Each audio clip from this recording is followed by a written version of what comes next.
السلام عليكم ورحمة الله وبركاته. أصحابت أجعلها سودة هذا ومركل يو مبارك سعيد ومركل نيس ولا تبرك ما تو عفل خلنا ومقال تيك توك وقرنا يعني عليها ولا كفجعي يعني أشك بحنا واحد لده هذا برنامج وأنت أو أنت مارت وحيك هذا هذا وحمرنا هير وحمرنا دمرك رجع فران رجع على فريا سيد ناقع على رجل فريا المقال قال ده ناقته وحيك هذا كبعدين كفر علي معرتي وحيل لا تحي فكر كنك سوري تكون توني فريا let's go هذا المقال انتي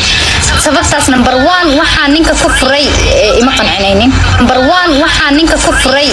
ima qancinaynin number 1 waxaa ninka ku furay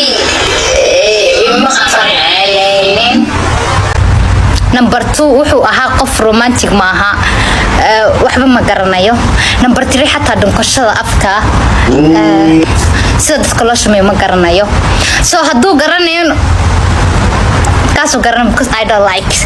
adana waxa aniga rabo dhan ima sameeyo like waan jeclaaday marka hore waxa moodayay nin kale iska arago oo iska qurux badnaa like jir qurux badan buu lahaa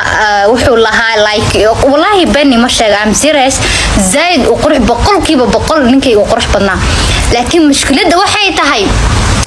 habeenka marka la gaaro wixii oo dhan uu hilmaamo fahanti waxa ii soo baxay doqonaan soo jeclaaday dan maxay kadeedin markaas xaraam number 2 wuxuu ahaa qof romantic ma aha waxba ma garanayo number 3 xataa dhunkashada afka sida dadka loo shumeeyo ma garanayo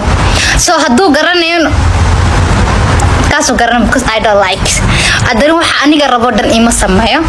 like waan jeclaaday marka hore waxa moodayay nin kale iska arago oo iska qurux badnaa like jir qurux badan buu lahaa wuxuu lahaa like wallahi bani ma sheega am serious zaid oo qurux boqolkiiba boqol ninkay uu qurux badnaa